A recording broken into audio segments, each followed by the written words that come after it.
Olá! Olá! Eu tô vendo os memes que vocês estão fazendo, ok? Eu falei olá! Eu sou o Felipe Sali, essa é a Sali TV e hoje vamos falar sobre um dos meus livros não, o meu livro favorito de todos os tempos na história dessa humanidade e que muitos consideram também os melhores livros do mundo, O Apanhador no Campo de Centeio.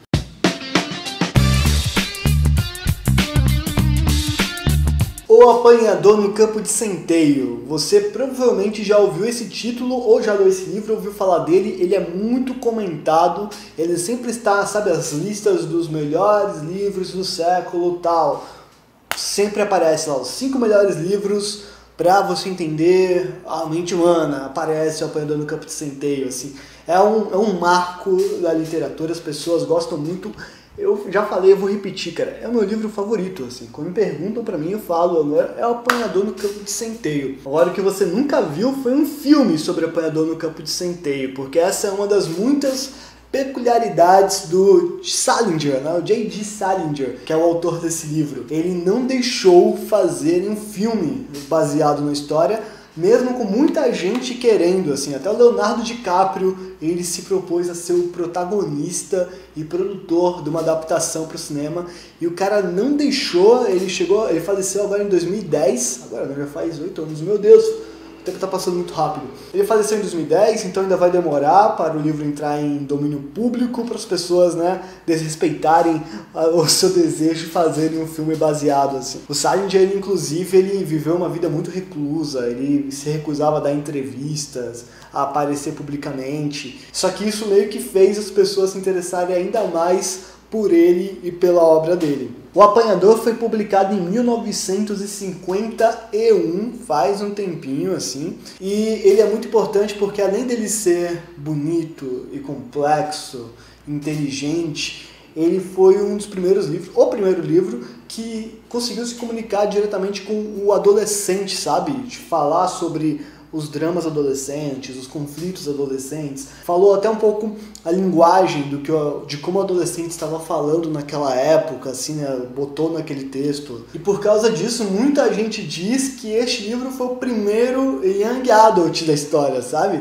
O young adult só surgiu por causa do Apanhador no Campo de Centeio, que foi o primeiro desse pontapé que aí começou a girar essa bola de neve que hoje nós conhecemos. Muitas pessoas vão argumentar com você que houve sim outros livros que o personagem principal era adolescente, antes, etc, livros importantíssimos. E houve sim, é verdade, mas nenhum deles teve tanto êxito nesse propósito específico de se comunicar com o jovem. Pode ser que o outro livro mais antigo, que o personagem principal é adolescente, que você esteja pensando, ele seja mais famoso e mais valorizado entre as pessoas, mas esse livro ele tem essa coisa muito específica assim, que torna ele tão importante, torna ele um floquinho de neve. Isso acontece também principalmente porque esse livro foi lançado em 51 e naquela época o conceito de adolescência, como a gente conhece hoje, ainda não havia sido inventado, sabe? As pessoas, existia a infância,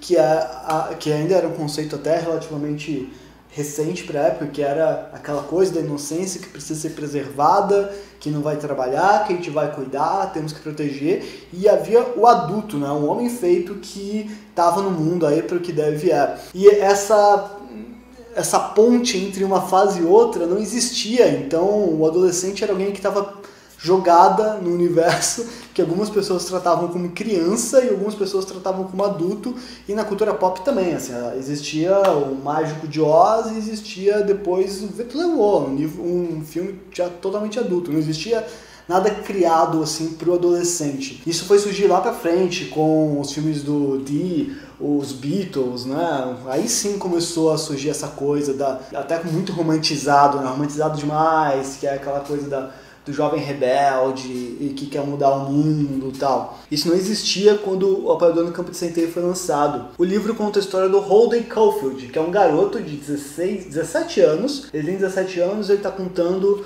uma história que aconteceu com ele quando ele tinha 16 anos, que foi expulso da escola dele, só que ele tinha um dinheirinho lá guardado, e aí ele meio que passou um final de semana inteiro em Nova York antes de encontrar os pais dele, assim. E o livro se passa nesse período de tempo, assim, entre 2 dias, mais ou menos. E o que a gente acompanha é essa jornada meio James Joyce, assim, sabe? Deles saindo e encontrando pessoas, personagens diferentes, conversando com eles e filosofando sobre a vida, né? Pensando, assim, até o final daquele final de semana. E muita gente vai pensar, nossa, mas o que tem de tão legal no final de semana de um adolescente?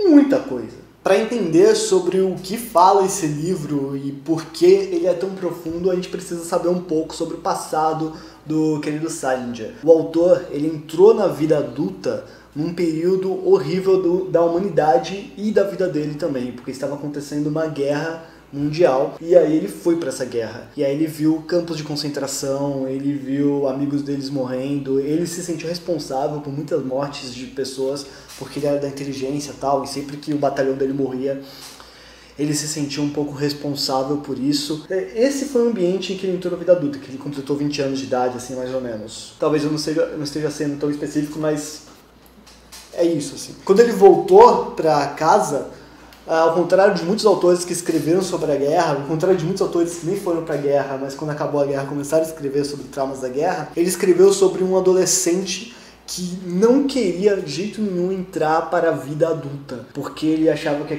os adultos eram frios e eram hipócritas, é uma expressão muito usada, eram doentios.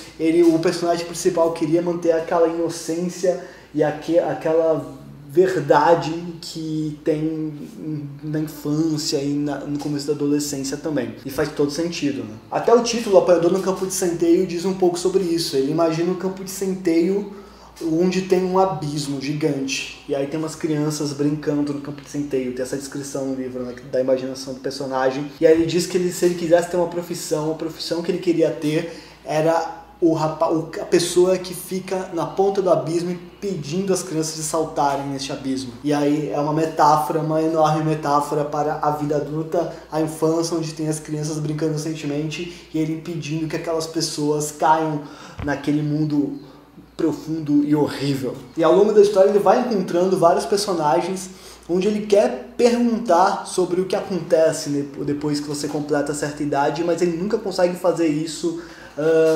diretamente. E aí ele encontra professores mais velhos dele, amigos, um taxista, prostituta, um monte de gente, pessoas que ele conhece no bar. E aí os diálogos são muito bonitos nesse sentido, que ele pergunta coisas como tava chegando o inverno e aí tinha um lago, e aí ele ficava perguntando pro taxista para onde as aves que estão nesse lago vão quando o lago congela. E ele tá falando basicamente sobre ele, né? Para onde ele vai quando as coisas mudarem. Também tem um trecho do livro que ele fala que a melhor coisa que ele conhece é o Museu de História Natural. A melhor coisa sobre o Museu de História Natural é que as coisas que estão lá do jeito que estão para sempre, imutáveis. E não é à toa que o livro se tornou um fenômeno entre jovens do mundo inteiro e até hoje é considerado isso, mesmo que escolas de alguns países proíbam o livro por ele conter uma linguagem um pouco mais chula, algumas cenas falam sobre sexualidade, onde já se viu falar sobre isso com adolescentes. Ainda assim, o livro ele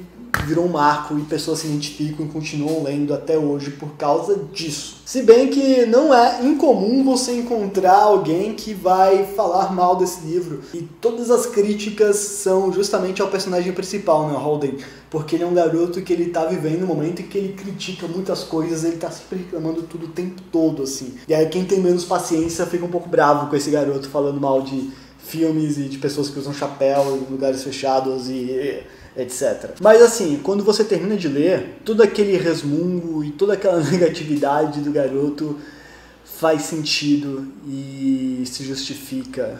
E você não só aceita que o garoto é assim, mas você percebe que você também já foi um pouco assim. O livro também ficou famoso por coisas ruins, como por exemplo, serial killer. Me ajudem nos comentários, por gentileza. Mas não sei se vocês sabem, o assassino do John Lennon, o cara matou o John Lennon e ele sentou no meio-fio e ficou lendo O Apanhador no Campo de Centeio. E aí, quando os policiais se encontraram, o cara, ele nem nem tentou fugir, ele se entregou. E quando perguntaram por que você fez isso, ele entregou o livro do Apanhador no Campo de Centeio e disse: tudo que vocês precisam saber está aqui. E o personagem principal me mandou que eu matasse o John Lennon. Houve um outro assassinato que também estava envolvido no livro, assim, não lembro exatamente como, mas o cara que matou várias pessoas estava com o meu livro favorito em mãos.